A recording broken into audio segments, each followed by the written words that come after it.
Hello and welcome to a very quick video basically showing some figures that I unearthed from underneath the back of my sofa. God knows why I put them there. I bought them earlier this year in the January sales, and I think I kind of like just stuffed them at the side of the sofa when they'd arrived. Completely forgot about them. And then suddenly, just having a little bit of a tidy up, and suddenly I saw the Penguin and the Joker staring at me and realised, oh my God, I'd completely forgotten that I got these. So these are part of McFarlane Toys' Batman 66 classic TV series collection, which they've effectively stopped now, obviously with the impending losing of the DC license, which happens next year. But they've kind of like moved on to doing the New Adventures of Batman, the cartoon series that was a spin-off from this show. They've done Super Friends. So these are obviously like in a kind of like a kind of strange scale, actually, when you think about it. They're not the 7-inch scale that we associate with DC Multiverse from McFarlane. So they have done an Adam West, obviously, in the 7-inch scale, which I didn't get because obviously I've got these, and I think these are a nice little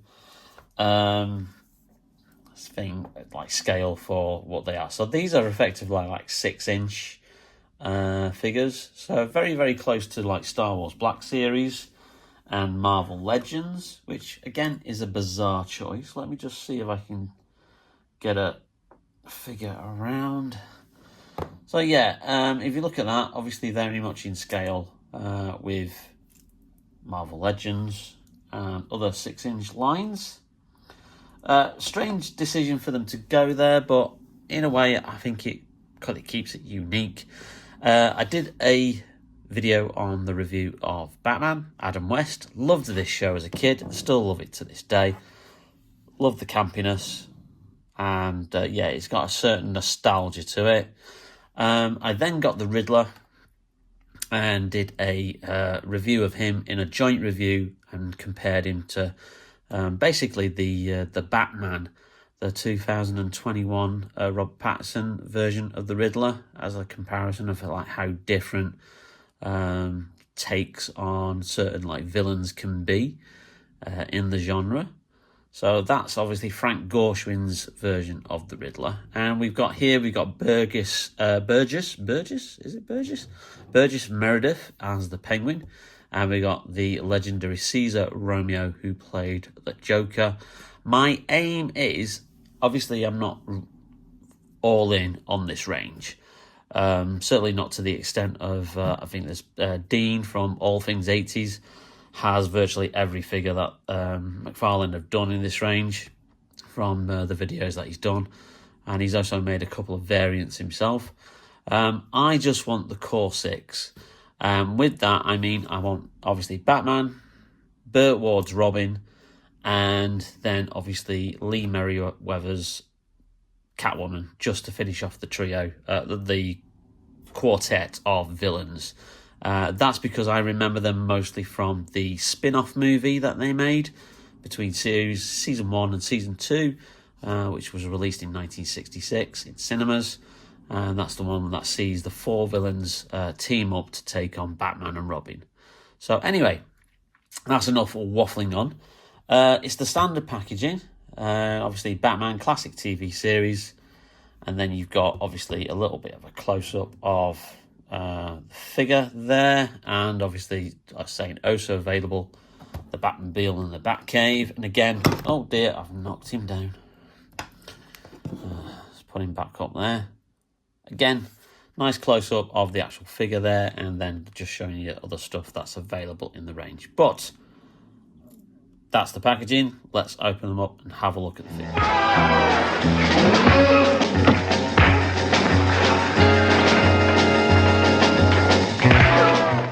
So usually I'm a big fan of keeping stuff for the packaging, like obviously in case I ever want to resell it, but I'm not keeping the packaging for this range.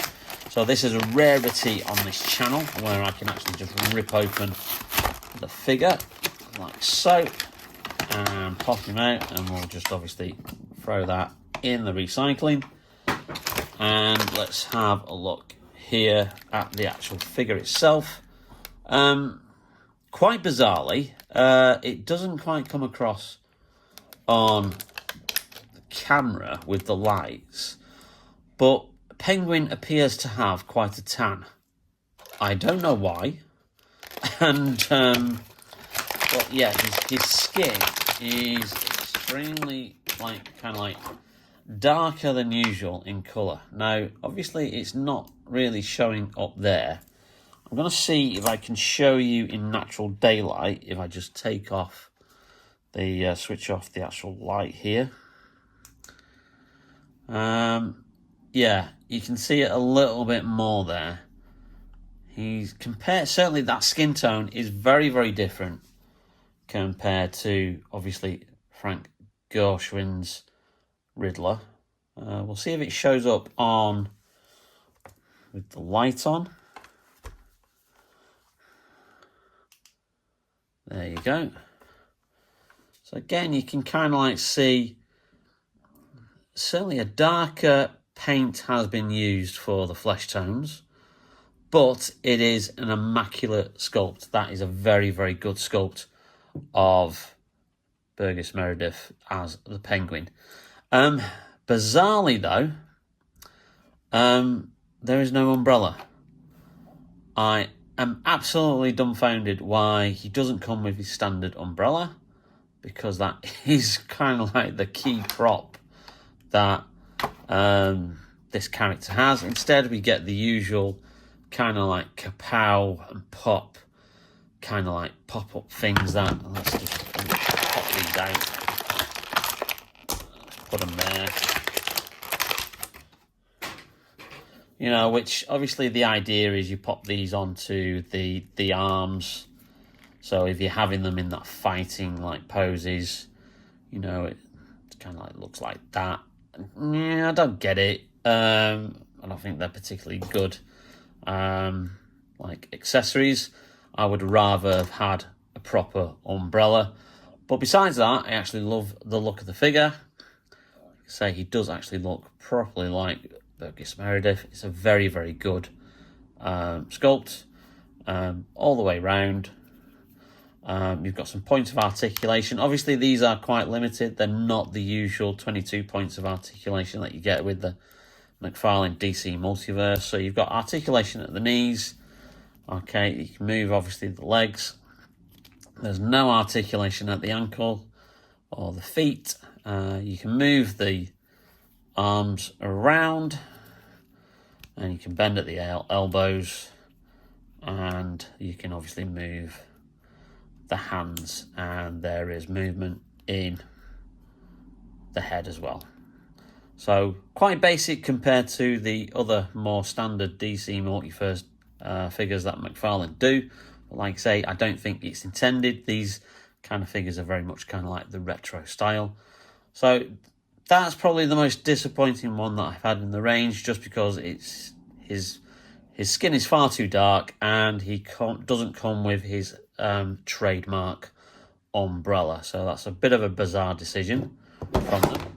I keep knocking these figures down, and see if I can actually get this guy to stand up. He's a little bit top heavy. I have to bend the knees a bit there.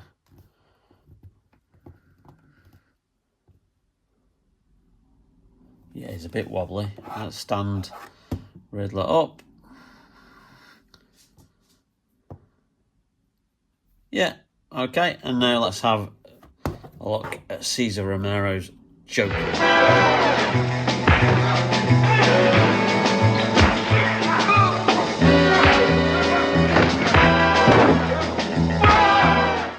First of all, let's talk about the accessories. Again, nothing that is associated with the figure. We just get these sock and ouch kind of I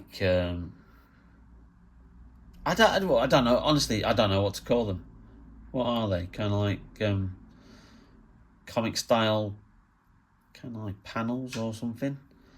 Yeah, okay. So that's another 2 for like the big accessories box that I put stuff in that I don't really particularly need. But let's just concentrate on that figure and just look at that face. That is Cesar Romero to a T, and I think they've even, oh, I'm not too sure. No, they haven't. They haven't sculpted in his famous mustache. Cesar Romero famously had a mustache and refused to shave it off for the role, meaning that they just had to cover it up as best they could with the white makeup that he had on his face for Joker. But yeah, the vibrant green hair, that manic grin, the kind of like pinky purple suit with the gloves and the cravat and the shirt. That's childhood in a figure form. I remember watching Batman the 66 series Saturday mornings on ITV, and then famously during the 1980s it was shown on TV AM when the company was on strike and wasn't able to like show any news or interview any people, so they had to fill the schedule with like cartoons and repeats, and they put the Batman TV show on basically just to fill the schedules, and the ratings went up. So when the strike actually finished from the ITV journalists and TV AM started broadcasting as normal, lots of viewers complained and said, no, we want Batman back. And they had to schedule episodes of Batman back in during the news. Absolutely bizarre. That's the 1980s in a nutshell. But yeah, I'm absolutely big fan of that figure. He is fantastic. We'll just put him there. We'll bring in Adam West as Batman.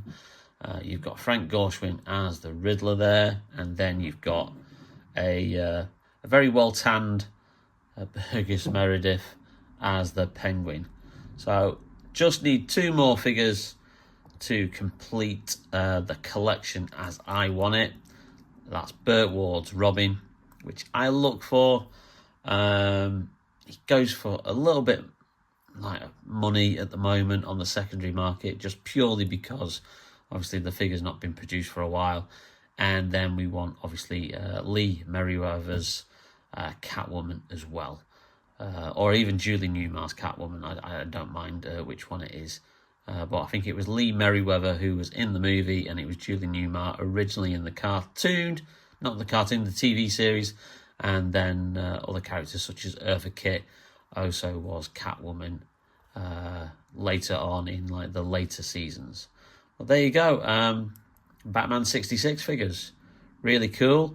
Some of them are still easily accessible. Like I said, I got these in the January sales earlier this year. Completely forgot about them. They're usually about $17.99, these figures, and I think that I picked up both of these for about £8 from Star Action Figures. So if you search around, you can still find these figures out and about, but it's just some of the rarer ones are a little bit difficult to get. But there you go. Hope you liked the video. If you did, please leave us a like. It really does help out the channel. Notification bell, subscription button, all that kind of stuff. And we'll have a far more detailed, longer video coming very, very soon. So thanks for watching, and we'll see you very, very soon. Bye now.